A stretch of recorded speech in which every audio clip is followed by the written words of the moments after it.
জ্বালানি তেলের দাম ও ফিলিং স্টেশনের চিত্র জানাতে আমাদের সঙ্গে যুক্ত হচ্ছেন সহকর্মীরা। শুরুতে চলে যাব রাজধানীর কল্যাণপুরে, সেখানে রয়েছে সহকর্মী মাহমুদুর হাসান ইমন। ইমন আমাদেরকে জানাবেন যে জ্বালানি তেলের বাড়তি দাম নিয়ে গ্রাহকরা কি বলছেন। তেলের অভাবে আসলে স্টেশনটি বন্ধ রয়েছে বলতে তারা তেল দিতে পারছে না, কিন্তু তারা যেটা বলছে তেল দিতে না পারার কারণ হচ্ছে ডিপো থেকে গতকালের পর আজ পর্যন্ত কোনো গাড়ি আসেনি, অর্থাৎ তাদেরকে পর্যাপ্ত সরবরাহ দেওয়া হচ্ছে না। এখানে আসার পর আমরা বেশ কিছু ভুক্তভোগীদের সাথে কথা বলেছি, গ্রাহকদের সাথে কথা বলেছি। তারা আসলে মিশ্র প্রতিক্রিয়া আমাদেরকে জানিয়েছেন। তারা আসলে চেয়েছিলেন যদি দাম বাড়ানো হয়,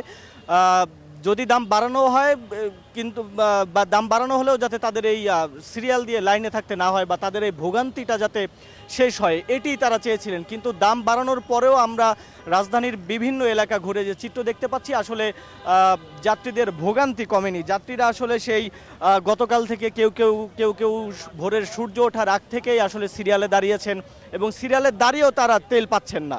তেল না পাওয়ার কারণে আসলে তারা অনেকেই ক্ষুব্ধ। তারা সরকারের কাছে যে বিষয়টি জানিয়েছেন যে সরকারের জোরালো পদক্ষেপ বা নজরদারি করা উচিত, যার মাধ্যমে তাদের ভোক্তাদের যারা আছে তাদের সংকট যাতে কাটে, তাদের ভোগান্তি যেন কেটে যায়। এটাই ছিল তাদের কাছে মিশ্র প্রতিক্রিয়া। কল্যাণপুর থেকে এই ছিল আমার কাছে সর্বশেষ তথ্য। আমরা চলে যাব চট্টগ্রামে রয়েছেন আমাদের আরেক সহকর্মী নয়ন বড়ুয়া। জয়, আপনার কাছে জানতে চাইবো যে চট্টগ্রামে আসলে তেলের দাম বেড়েছে, আপনি নিশ্চয়ই জানেন। চট্টগ্রামে এখন কি অবস্থা? আপনি যেমনটা ঢাকার খবর জানিয়েছেন, তেমনিভাবে চট্টগ্রামের চিত্রটাও কিন্তু ভিন্ন নয়। আমরা দেখতে পাচ্ছি দীর্ঘ লাইন। তবে এখানে জ্বালানির যেহেতু দাম বাড়ানো হয়েছে, গতকাল রাত থেকে 12:01 থেকে বাড়তি দামে বিক্রি শুরু হয়েছে। আজও সকাল থেকে আমরা দেখতে পাচ্ছি দীর্ঘ লাইন। যে সংকট, সেই সংকট এখনো কাটছে না। এখানে যারা দাঁড়িয়ে আছেন তারা বলছে দাম বেড়েছে, এটা বড় কথা না, কিন্তু সংকটটা খাটা যে দুর্ভোগ, যে ঘন্টার পর ঘন্টা অপেক্ষা করা। গতকাল রাত থেকে এখানে গাড়ি রেখে অনেকজন চলে গেছে, আবার ভোরে আবার এসেছেন, দীর্ঘ লাইনে অপেক্ষা করছেন, আবার গতকাল রাতে অনেকজন অপেক্ষা করছেন গাড়ি রেখে।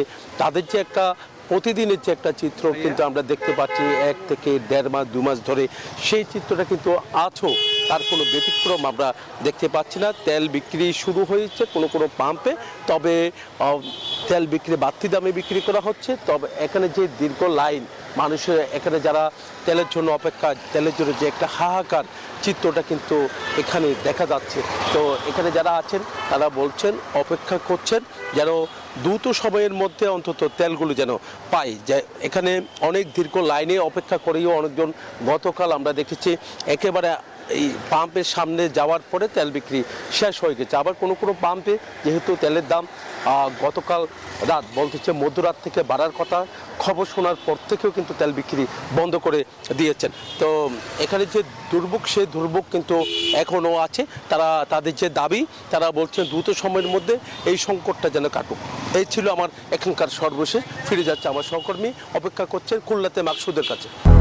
200-র বেশি সার্ভিস ও ফিচারে লেনদেনের সব বিকাশ অ্যাপে সম্ভব। জি, ধন্যবাদ নয়ন বড়ুয়া। ঢাকা এবং চট্টগ্রামের পাশাপাশি খুলনাও কিন্তু সেই জ্বালানি তেলের যে নতুন তেলের দাম, সেটা কিন্তু আজকে থেকেই কার্যকর হয়েছে।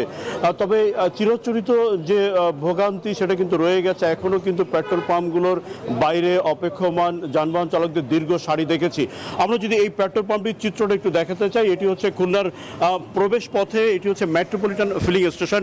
এই ফিলিং স্টেশনটি শহরের প্রবেশ পথে হওয়ার কারণে প্রতিদিন এখানে কিন্তু 10 থেকে 12,000 লিটার তেলের চাহিদা থাকে, কিন্তু এখানে কিন্তু 3,000 লিটার পেট্রোল এবং 3,000 লিটার অকটেন সরবরাহ করা হয়েছে। এবং এই কারণে কিন্তু সেই অপেক্ষমান যানবাহন চালকদের ভোগান্তি কিন্তু রয়ে গেছে। যে জিনিসটা এখানে হয়েছে সেটি হচ্ছে যে বিপিসি সিদ্ধান্ত অনুযায়ী খুলনার পদ্মা, মেঘনা, যমুনা এই 3টি ডিপো থেকে গ্রাম অঞ্চলে যে এজেন্ট প্যাক পয়েন্টগুলো আছে, যেখানে খুলনা, বরিশাল সহ 13টি জেলার যারা এই এজেন্ট প্যাক পয়েন্ট, সেখানে কিন্তু 17 থেকে 18 লাখ লিটার তেল সরবরাহ করা হতো, কিন্তু সেই তেল সরবরাহ কিন্তু পুরোপুরি বন্ধ রয়েছে। এবং এই তেল সরবরাহ বন্ধ থাকার কারণে পুরো চাপটা কিন্তু শহর অঞ্চলে যে পেট্রোল পাম্পগুলো আছে, সেই পেট্রোল পাম্পগুলোতে কিন্তু এসে ভিড় জমিয়েছে। তো যারা কিনা জ্বালানি তেল সংশ্লিষ্ট আছেন, তারা বলছেন যে যদি কিনা এই গ্রাম অঞ্চলে যে এজেন্ট প্যাক পয়েন্টগুলো আছে, সেই প্যাক পয়েন্টগুলোতে যদি জ্বালানি তেল সরবরাহ করা যায়, তাহলে কিন্তু পরিস্থিতি স্বাভাবিক হবে। তো এই ছিল খুলনার পেট্রোল পাম্প থেকে সর্বশেষ। একই খবর জানতে আমরা যাচ্ছি নারায়ণগঞ্জে আমাদের প্রতিনিধি শরীফ সুমনের কাছে। শরীফ সুমন জানাবেন নারায়ণগঞ্জের জ্বালানি তেল সরবরাহের সর্বশেষ পরিস্থিতি কি। শরীফ সুমন। ধন্যবাদ মাকসুদ, আপনি যেমনটি জানাচ্ছিলেন খুলনার চিত্র, একই চিত্র কিন্তু নারায়ণগঞ্জ ফিলিং স্টেশনগুলোতে। তো আমরা যেখানে রয়েছি এই নারায়ণগঞ্জের পদ্মা পেট্রোলিয়াম ডিপোতে, এখান থেকে কিন্তু সকাল 7টা থেকে জ্বালানি তেল বিতরণ শুরু হয়েছে, যেটা চলবে বিকাল 3টা পর্যন্ত। নারায়ণগঞ্জে কিন্তু 4টি ডিপো রয়েছে, যার মধ্যে 2টি সিদ্ধিরগঞ্জে এবং 2টি ফতুল্লায়।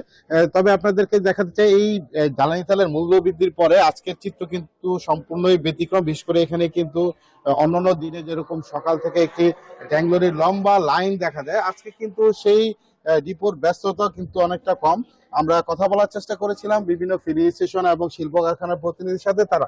তারা বলছেন যে বিশেষ করে জ্বালানি তেলের এই আকস্মিক মূল্য বৃদ্ধির কারণে তারা যে ব্যাংক থেকে যে পে অর্ডার করতে হয়, সেই পে অর্ডারটি আসলে অনেকেই কালকে করতে পারেননি, যে কারণে কিন্তু আজকে কিন্তু অনেকেই বিশেষ করে ফিলিং স্টেশন এবং শিল্প কারখানার যারা রয়েছেন, যারা নিয়মিত এখান থেকে ডিজেল পেতেন বা বিপিসির যে তালিকা অনুযায়ী তারা পেতেন, সেই তালিকা অনুযায়ী কিন্তু তারা আজকে সংগ্রহ করতে পারছেন না। বিশেষ করে অনেকেই আজকে এই যখন ব্যাংক আওয়ার শুরু হয়েছে তখন তারা গেছেন এবং ব্যাংক থেকে তারা পে অর্ডার সংগ্রহ করে তারপরে তারা আসবেন, যে কারণে কিন্তু আপনারা দেখতে পাচ্ছেন যে এখানে যে একটা লম্বা সারি সবসময় থাকে, সেই সারিটি কিন্তু নেই। যে কারণে কিন্তু রাজধানী ঢাকার আশেপাশে যে 15টি জেলায় এই নারায়ণগঞ্জের 4টি ডিপো থেকে যে জ্বালানি তেল বিতরণ করা হয়, সেটা কিন্তু আজকে অনেকটাই ব্যাহত হচ্ছে, এবং যে কারণে কিন্তু এই দুর্ভোগের চিত্র কিন্তু বিভিন্ন ফিলিং স্টেশনে পড়বে, যেটা এই যাত্রীদের বিশেষ করে ব্যক্তিগত যানবাহনের চালক এবং যারা রয়েছেন বিভিন্ন যানবাহনের চালক, তাদের কিন্তু এই দুর্ভোগের